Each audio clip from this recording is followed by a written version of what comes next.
Hello everyone, welcome back to my channel. One of my Instagram follower asked me to make video on this topic.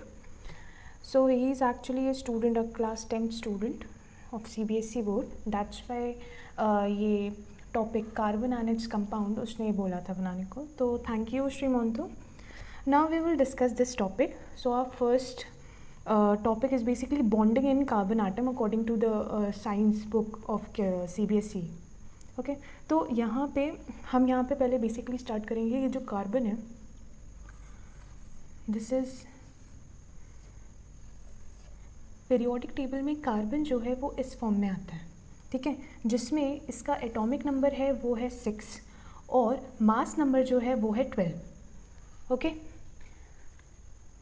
let me check the video is working or not. Sorry, the recording actually. हाँ, तो इस case में ये है कि why it is 6 atomic number, what is the meaning of 6 atomic number.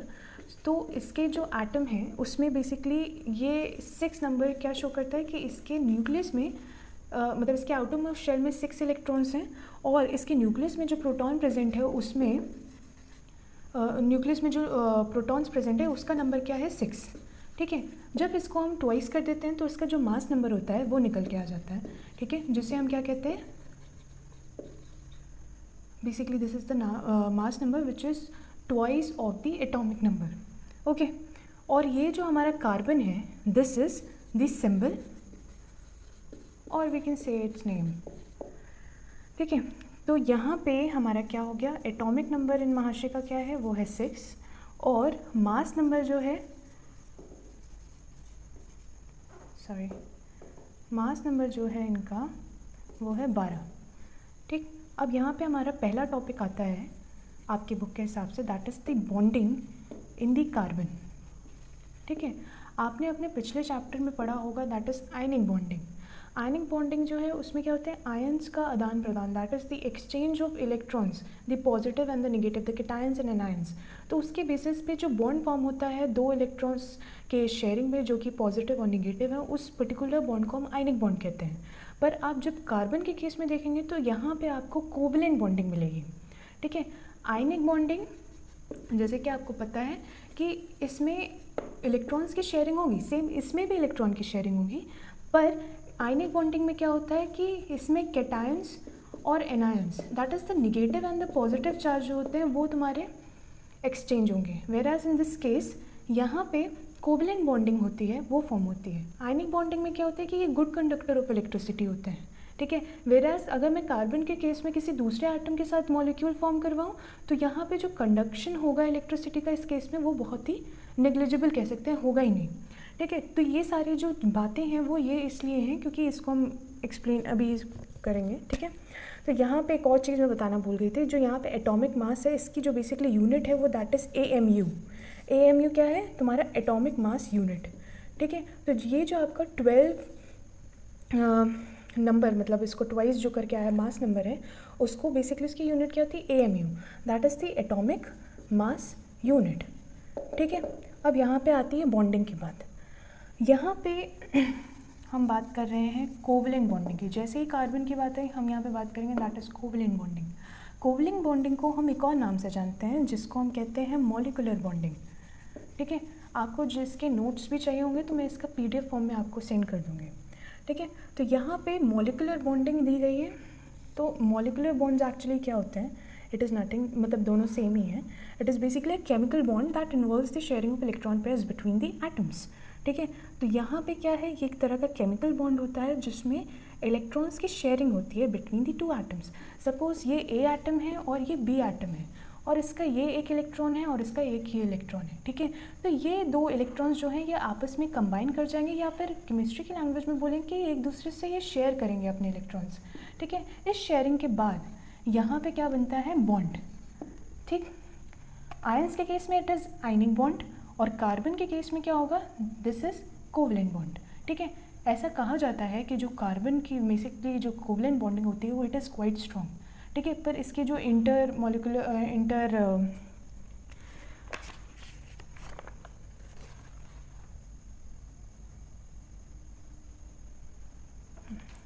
तो basically इनके basically जो इंटरमॉलिकुलर बॉन्डिंग होती है वो उस केस में बहुत ही वीक होती है। दैट्स वाई जो कोवलेंट बॉन्डिंग है उनकी मेल्टिंग पॉइंट और बॉइलिंग पॉइंट भी लो होती है। और दूसरी बात क्या है कि they are not good conductor of electricity. ठीक है, तो मैंने इसका रीज़न बता दिया, ये सारी चीज़ें हम बाद में डिस्कस करेंगे। ठीक है, तो यहाँ पे हमने क्या बोला कि बॉन्डिंग की बात कर रहे थे, तो this is basically a bond when two electrons share with each other, this is bonding. ठीक है, अब यहाँ पे इनको हम क्या बोलेंगे, इलेक्ट्रॉन पेयर्स। ठीक है, these are electron pairs. Electron pairs को हम और किस बेसिस पे जानते हैं, these are also known as shared pairs.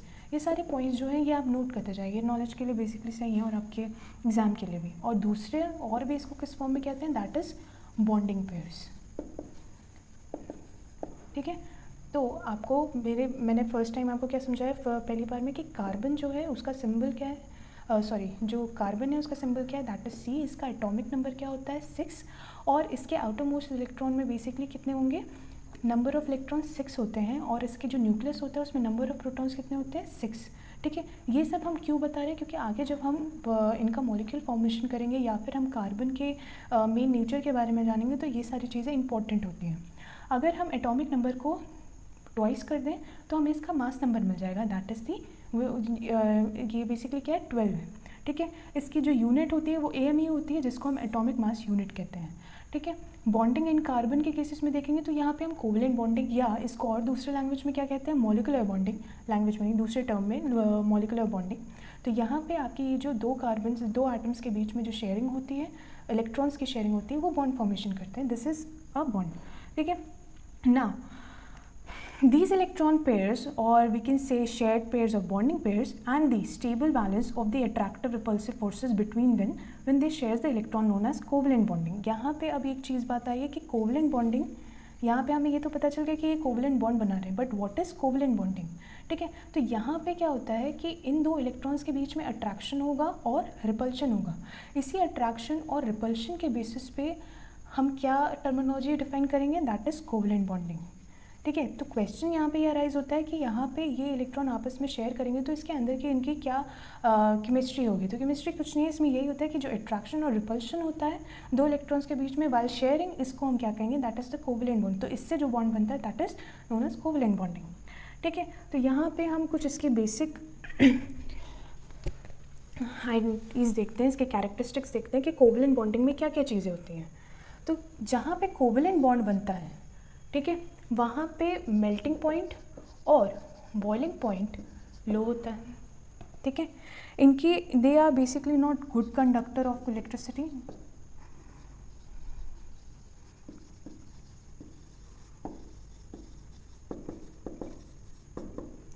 ठीक है, so from this thus we include the bonding in these compound does not give rise to any ions।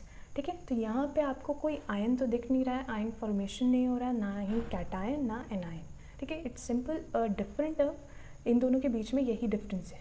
ठीक है, आयनिक बेसिकली पॉजिटिव और नेगेटिव के बेसिस पे होता है, covalent bonding is nothing, it has no relation with this ionic bonding. ठीक है, so it is a different term, ये कोवलेंट बॉन्डिंग कहलाता है।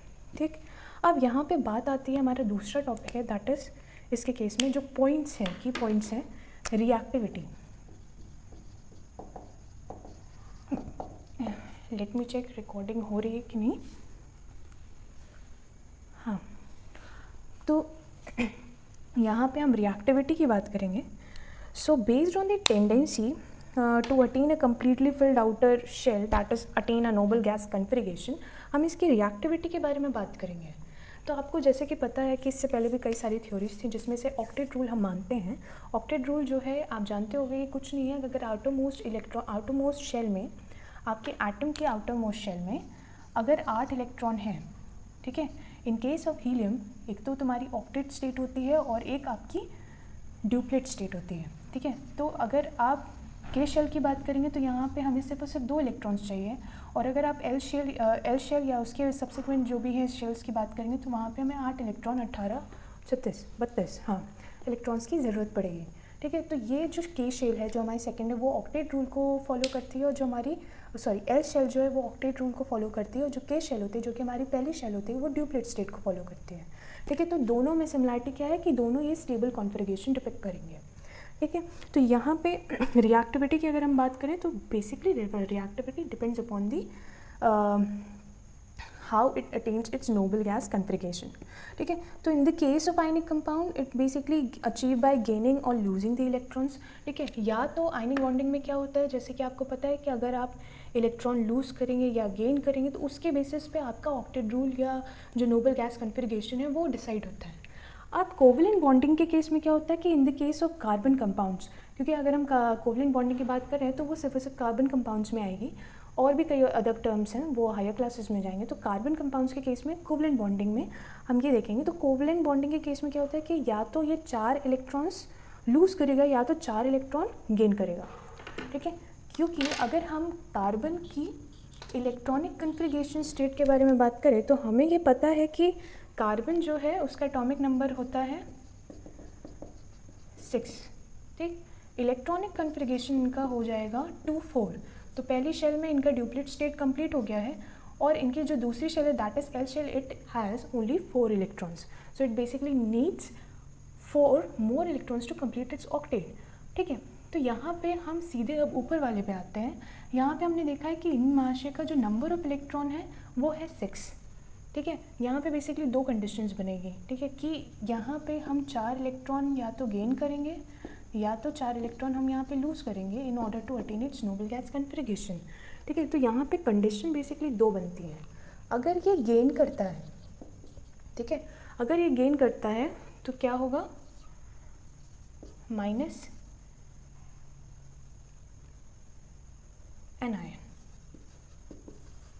ठीक है, अगर लूज़ करेगा तो C4 कैटायन।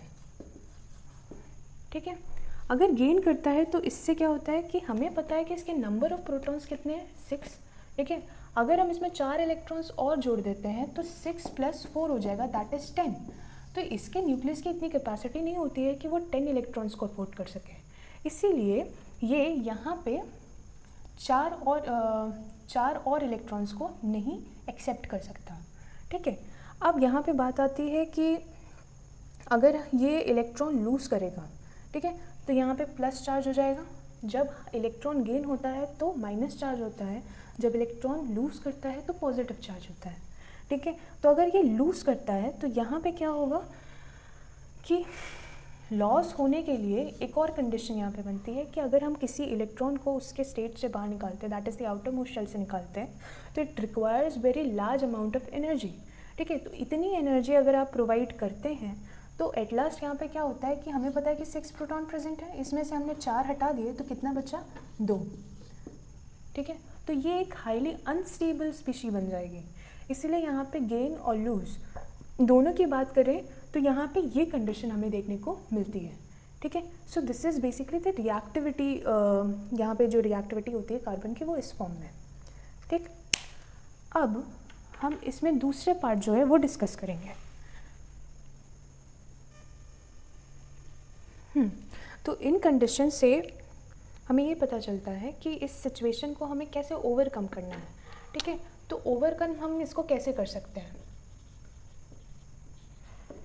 ठीक है, अगर लूज़ करेगा तो हाईली रिएक्टिव हो जाएगा, अगर गेन करेगा तो हमारा न्यूक्लियस जो है वो इतने इलेक्ट्रॉन्स को अफोर्ड नहीं कर सकता, तो बहुत ही हाईली अनस्टेबल स्पीशी फॉर्म होगी।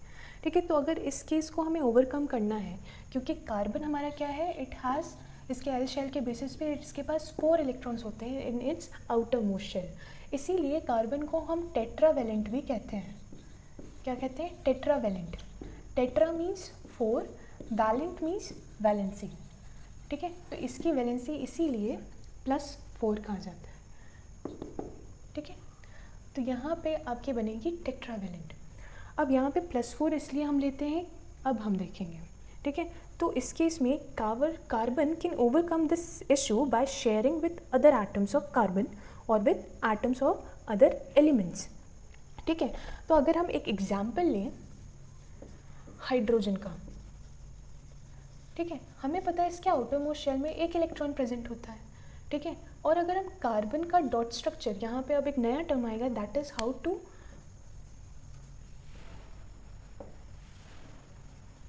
Draw a dot structure of different molecules and compounds, ठीक है। तो यहाँ पे हमें इतना समझ में आ गया कि इस सिचुएशन को ओवरकम करने के लिए अब हम इस स्टेज पे जाएंगे, ठीक है। और इससे हमें ये पता चला कि कार्बन के पास 4 इलेक्ट्रॉन्स होते हैं, जिसकी वजह से उसके आउटर मोशन में, जिसकी वजह से हम उसे टेट्रावेलेंट कहते हैं।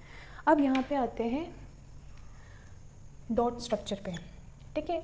इस तरह से इसका बेसिकली मेथड है कि पहले हम देखेंगे किसी भी एलिमेंट का, कि एटम का, कि उसका एटॉमिक नंबर क्या है। कार्बन क्या है 6। फिर हम इसका इलेक्ट्रॉनिक कन्फिगरेशन निकालेंगे। अगर इलेक्ट्रॉनिक कन्फिगरेशन सीखना है तो आप मेरी पहले की इसकी वीडियो देखिएगा, ठीक है, जिसमें मैंने स्ट्रक्चर ऑफ एटम में कैसे इलेक्ट्रॉनिक कन्फिगरेशन निकालते हैं वो बताया, ठीक है। तो यहाँ पे इलेक्ट्रॉनिक कन्फिगरेशन इसका क्या होगा, दैट इज़ 2 4, ठीक है। तो ये एल शेल में इसके 4 इलेक्ट्रॉन्स है, जिससे हमें बेसिकली हमें एल शेल के इलेक्ट्रॉन से ही मतलब है। तो यहाँ पे हम पहले कार्बन ड्रॉ करेंगे, उसका सिंबल, फिर मैंने डॉट स्ट्रक्चर, या इसको क्रॉस के फॉर्म में या आप डॉट के फॉर्म में भी रिप्रेजेंट कर सकते हैं। यहाँ मैंने क्रॉस फॉर्म लिया, तो ये क्रॉस फॉर्म है, सॉरी ये डॉट स्ट्रक्चर है किसका, कार्बन का, ठीक। अब यहाँ पे बात आती है कि हम ये जानते हैं कि ये सिंगल एटम है, ठीक है। अगर 2 एटम्स कंबाइन करते हैं तो ये क्या बनाता है, मॉलिक्यूल। ये तो बात हमें पता ही होगी। दूसरा, अगर मॉलिक्यूल्स किसी दूसरे एटम या दूसरे मॉलिक्यूल के साथ कंबाइन करता है तो ये बनाता है कंपाउंड, ठीक है। ये बात क्लियर हो गई। तो इस केस में अब हम बनाएंगे मॉलिक्यूल्स, ठीक है। तो now we know how to draw a structure of any element, ठीक है, चाहे वो हाइड्रोजन हो। हाइड्रोजन का डॉट स्ट्रक्चर क्या होगा, क्योंकि उसके पास सिर्फ एक इलेक्ट्रॉन होता है, तो हम इसको इस फॉर्म में ड्रॉ करेंगे। यहाँ पे जो डायरेक्शन बनेंगे वो हम अकॉर्डिंग बॉन्ड फॉर्मेशन के बेसिस पे करेंगे, ठीक है। तो यहाँ पे इस तरह से बन गया हमारा कार्बन का स्ट्रक्चर, डॉट स्ट्रक्चर, और हाइड्रोजन का डॉट स्ट्रक्चर, ठीक है। अब आते हैं हम डिफरेंट एग्जाम्पल्स, जिसके बेसिस पे हम समझेंगे कि हम किस तरह से मॉलिक्यूल्स को फॉर्म कर सकते हैं, ठीक है। तो यहाँ पे आ गया आपका मॉलिक्यूल फॉर्मेशन। तो आपकी बुक में बेसिकली 3 एग्जाम्पल दिए हुए हैं, एक हाइड्रोजन का, एक ऑक्सीजन का, और एक नाइट्रोजन का, ठीक है। तीनों में आप डिफरेंस देखेंगे कि यहाँ पे हाइड्रोजन जो है वो सिंगल बॉन्ड फॉर्म करेगा, ऑक्सीजन डबल बॉन्ड फॉर्म करेगा, और नाइट्रोजन जो है वो ट्रिपल बॉन्ड फॉर्म करेगा। इसका रीज़न क्या है आइए समझते हैं। पहला हम एग्जाम्पल लेंगे हाइड्रोजन का। जिस तरह से मैंने बताया कि आप अपने एग्जाम में, अपनी एग्जाम कॉपी में अगर आपसे मॉलिक्यूल फॉर्मेशन का आता है तो आप पहले लिखेंगे that is what is its atomic number, that is 1, ठीक है। इलेक्ट्रॉनिक कन्फिगरेशन क्या आएगा इसका, 1। अब इसको अपने नोबल गैस कन्फिगरेशन को अटेन करने के लिए, that is Nobel gas configuration का नेक्स्ट क्या आता है, हीलियम। तो हीलियम हमारा क्या है, स्टेबल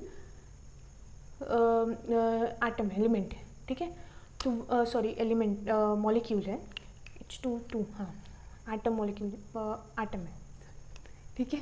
तो यहाँ पे आपका हो गया हाइड्रोजन। अब इसमें हम जानते हैं कि सिर्फ एक इलेक्ट्रॉन प्रेजेंट है और इसको एक इलेक्ट्रॉन और चाहिए कि ये अपना डुप्लीट स्टेट कंप्लीट कर सके, ठीक है। तो यहाँ पे क्या करेंगे, हम एक और हाइड्रोजन के साथ इसको कंबाइन कर देंगे, ठीक है। तो यहाँ पे ये सिंगल एटम है अभी फ़िलहाल, ठीक है। इसको दूसरे के साथ कंबाइन करेंगे विद द सेम एटम, तो ये हो जाएगा हमारा फिर मॉलिक्यूल, जो कि मैंने आपको पहले चार्ट में बताया कि एटम एटम कंबाइन करेगा तो क्या बनेगा, मॉलिक्यूल। तो यहाँ पे हो गया हाइड्रोजन, ठीक।